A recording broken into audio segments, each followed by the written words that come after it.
Hola amigos, hola hermanos, estamos de nuevo a través de este medio para compartir un rato la palabra del Señor. Veníamos leyendo, estudiando el Evangelio de Lucas en el capítulo 22.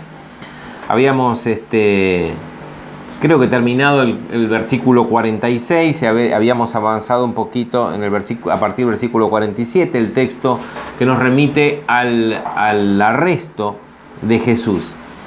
Después de que Jesús oró en el Getsemaní, que estuvimos haciendo esas consideraciones respecto de ese tremendo sufrimiento, ese tremendo estrés y padecimiento que tuvo en ese huerto, un padecimiento espiritual, emocional, donde llegó a transpirar como grandes gotas de sangre, nos relata Lucas, donde también los evangelios nos relatan que le fue enviado un ángel para confortarlo, y donde sus discípulos habían sido invitados a que se queden con él orando y velando en esos momentos tan difíciles, el momento crucial de Jesús, donde Jesús se tenía que enfrentar a todos sus temores como ser humano y tomar la gran decisión que realmente tomó, hacer la voluntad de su Padre. Dice que aprendió obediencia. Luego que todo eso, ese hecho pasó, él se levantó y le dijo: ya vienen los que me van a entregar, el que me va a entregar, refiriéndose a Judas. Dice el versículo 47, mientras él aún hablaba, se presentó una turba, es decir, un montón de gente. Fíjense que no dice multitud, turba, es decir, que vinieron de alguna manera con violencia. Y el que se llamaba Judas, uno de los 12, lo aclara, que era Judas Iscariote, uno de los 12, iba al frente de ellos y se acercó hasta Jesús para besarle. Entonces Jesús le dijo: Judas, ¿con un beso entregas al Hijo del Hombre? Viendo los que estaban con él lo que había de acontecer, le dijeron: Señor, heriremos a espada, pelearemos, lucharemos, nos defenderemos. Jesús le había hablado acerca del uso de las espadas. Y uno de ellos, que según el relato de Juan, en ninguno de los tres primeros evangelios no lo nombra, pero Juan nos hace saber que se trataba de Pedro. Se cree que porque en la época en que se escribieron los primeros tres evangelios, Pedro estaba vivo y por respeto no lo nombraron, según algunos estudiosos. Y Juan, cuando escribió su evangelio, Pedro ya había fallecido, entonces no tuvo problema en ponerlo. Pero bueno, esas son consideraciones. Dice que uno de ellos, que sabemos que es Pedro, hirió al siervo del sumo sacerdote, sabemos su nombre, se llamaba Malco, y le cortó la oreja derecha. Entonces, respondiendo Jesús, le dijo: basta, dejen, y tocando su oreja le sanó. En otro evangelio nos relata el diálogo de Jesús, que le dijo y lo reprendió diciendo: Pedro, el que a espada hiere, a espada muere. Que no iba a ser la manera de establecer el reino a través de la violencia física, a través del uso de la fuerza. El reino de los cielos, como sabemos, es un reino espiritual que trabaja transformando el interior de las personas, el interior nuestro. Y tocando la oreja de este muchacho que había sido herido, le sanó. Y Jesús le dijo a los principales sacerdotes y los jefes de la guardia del templo que habían venido en esa turba: como contra un ladrón vienen a mí con espadas y palos, habiendo estado con vosotros cada día en el templo. No extendisteis la mano contra mí, mas esta es vuestra hora, la hora de la potestad de la oscuridad, del poder de la oscuridad. Jesús le deja bien clarito a entender de que ellos vienen no por su voluntad, sino porque primero era un momento especial, una hora determinada, y era la hora de las tinieblas. Vendían siendo instrumentos de las tinieblas. Yo me quisiera volver un poquito para atrás en los primeros versículos, porque me llama mucho la atención este personaje Judas, que era, como dice acá claro y lo dice con cierto énfasis, uno de los 12, el que se llamaba Judas, uno de los 12. Este hecho de que sea uno de los 12 significa mucho. En primer lugar, significa que estuvo durante el ministerio de Jesús junto a los demás discípulos, participando de toda la actividad, incluso actividad privada de Jesús e íntima de Jesús. Lo conoció a Jesús de manera íntima como lo pudieron conocer los otros discípulos. Escuchó que era uno de los 12, escuchó todas las enseñanzas de Jesús. Vio todos los milagros de Jesús. Significa que si es uno de los 12, también participó con los otros 11 en las misiones a las cuales Jesús los envió y que hizo milagros junto contra los 12. Es decir, él participó del poder en cuanto a sanidad, el poder para echar fuera demonios y para predicar el mensaje del reino de Dios junto con los otros 12. Cuán cerca estuvo de Jesús. Estuvo más cerca de Jesús que un montón de otros discípulos que eran del grupo más grande, no de los íntimos. Recibió revelaciones de parte de Jesús, Judas, que otros discípulos todavía no la habían recibido. Así que es llamativo cómo de una persona tan cercana pudo hacer, y de la manera en que lo hizo, con tanta hipocresía y tanto cinismo, ¿no? Con un beso, un símbolo de intimidad, de amistad, de cariño, lo traiciona. Ese hecho resalta porque Jesús hace mención y dice, Judas, con un beso entregas al Hijo del Hombre. El Hijo del Hombre era un título mesiánico. Entregas al Mesías con un beso. Fíjense, Jesús lo remarca porque es el colmo del cinismo y de la hipocresía. El símbolo de la intimidad, del cariño, termina siendo el símbolo de la traición, ¿no? El símbolo máximo de la traición. Ahora, ¿qué pasaba por la cabeza de Judas? Habíamos analizado antes cuando Jesús anunció la traición de uno de sus discípulos y que nos aclaraba los evangelios que se trataba de Judas.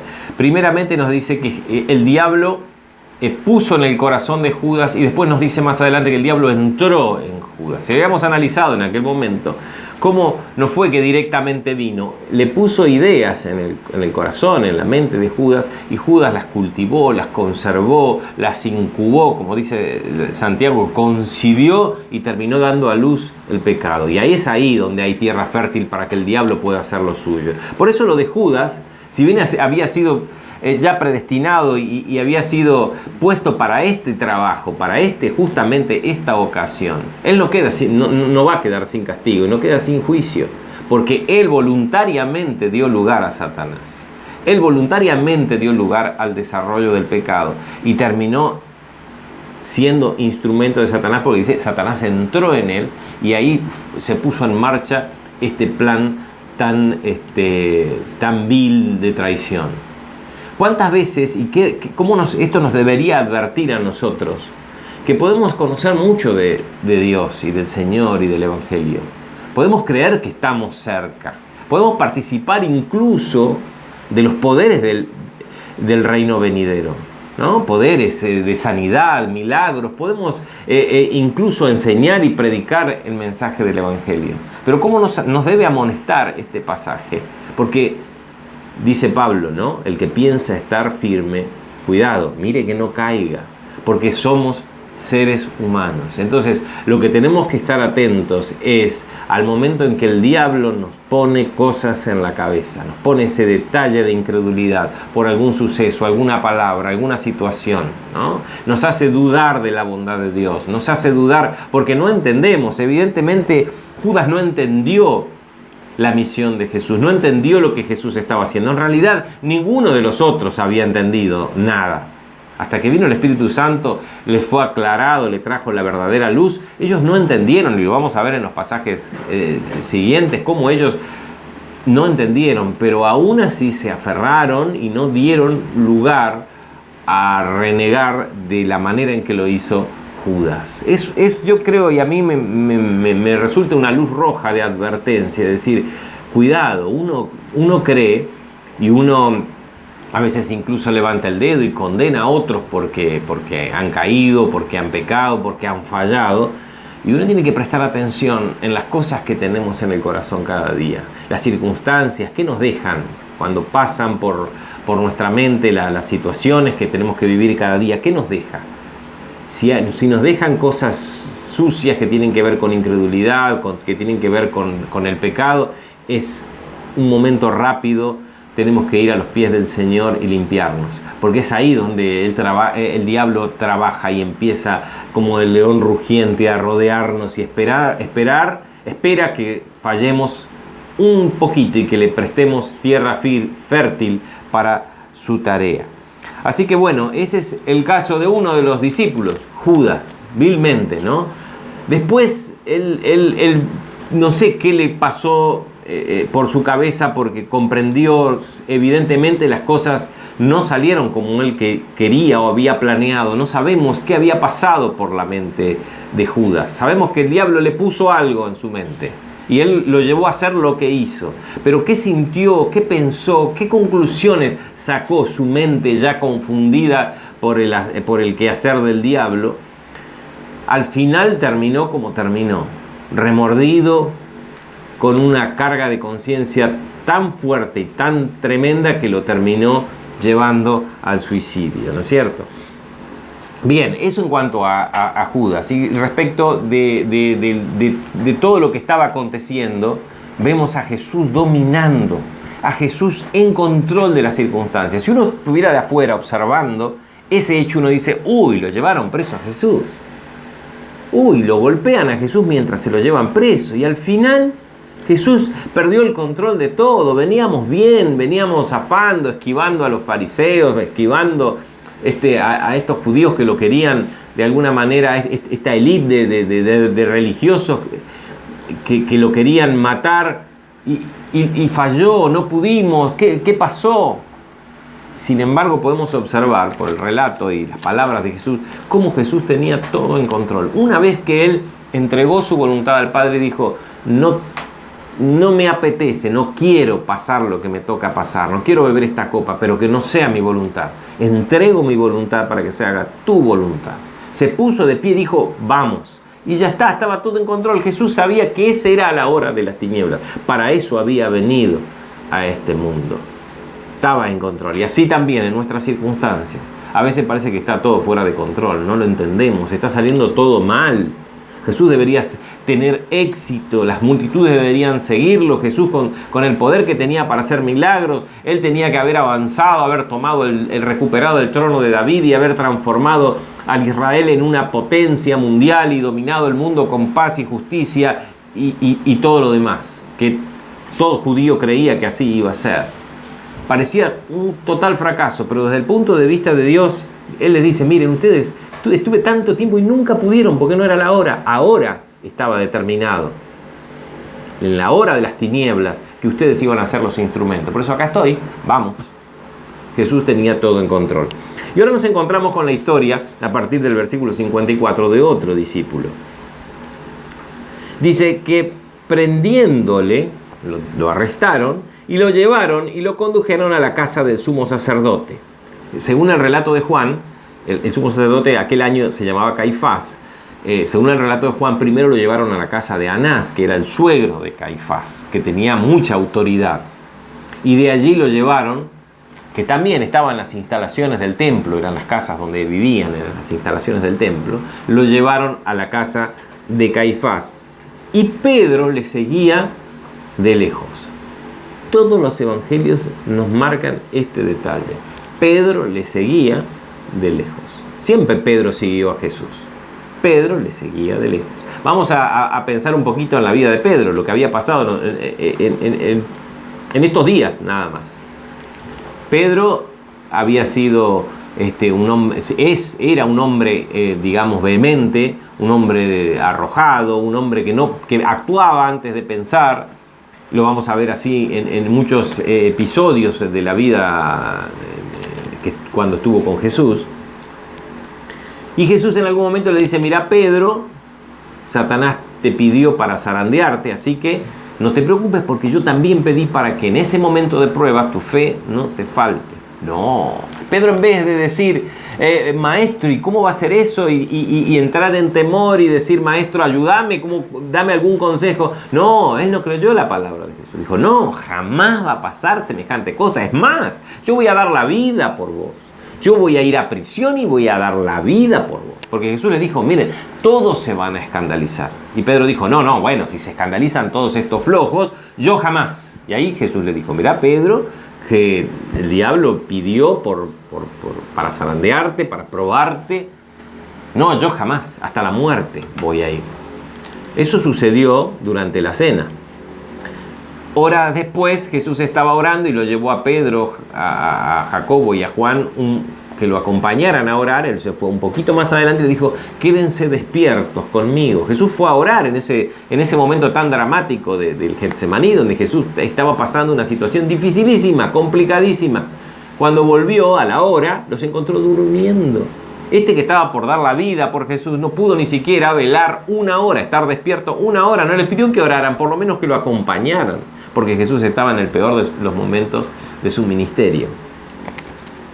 Así que este era Pedro, el que se creía capaz y el que confiaba absolutamente en sus capacidades. Nos pasa a nosotros también, ¿eh? Y ojo cuando levantamos el dedo para marcar, como les decía hace un rato, marcamos los defectos de otras personas, porque decimos, no, yo jamás haría semejante cosa.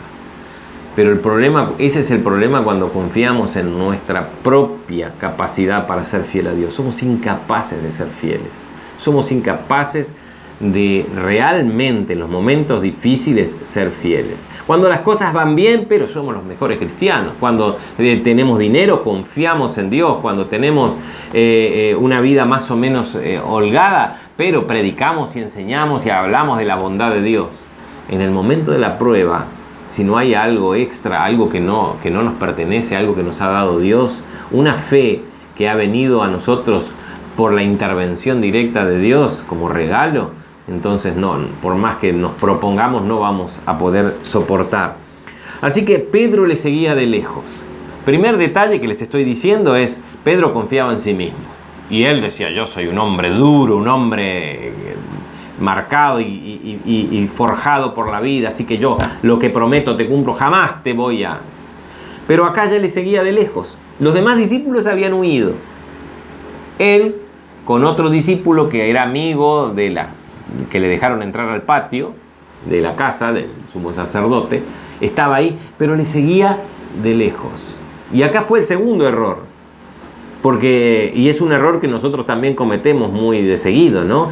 El pretender seguir a Jesús de lejos. ¿Vieron? A mí me ha pasado estar en ambientes donde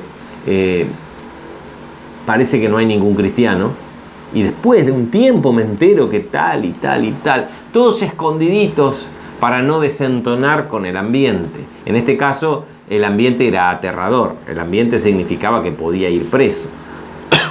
Ahora, seguir a Jesús de lejos no nos va a llevar a ningún lado. Fíjense que Jesús le dice, cuando les recrimina por qué no pudieron estar despiertos y orar una hora con él, les dijo, velen y oren para no entrar en tentación, para no caer en tentación.